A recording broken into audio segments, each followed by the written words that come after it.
Hey, what's up guys? Welcome back to the printing workshop. I'm Matthew and today I'm going to show you how to change out your transfer belt cleaner on your Xerox Altalink C8200 series copy machine. First thing you're going to want to do is open the front cover. You'll have to remove the waste toner transport assembly by unlocking it and then depressing the side handles and pulling it straight out. You'll set that aside, and then up inside this cavity in the upper right corner is your transfer belt cleaner.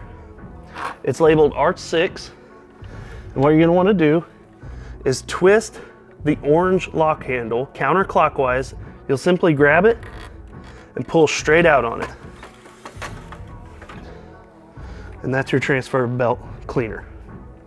To go back together, it's the exact opposite. You have a little guide on the top, similar to the drums, and it'll go right into the slot in the machine. And once you're settled in, you push it straight in until you're all the way in, and then you turn the little orange handle clockwise about a quarter of a turn, and then you'll reinsert your waste toner transport assembly. With two thumbs, you'll press both sides evenly until it locks. Turn the orange lock, close the front cover. If you want to learn more common fixes on this same model, click here. If you'd like to see more quick how-to videos on other Xerox products, subscribe to our channel.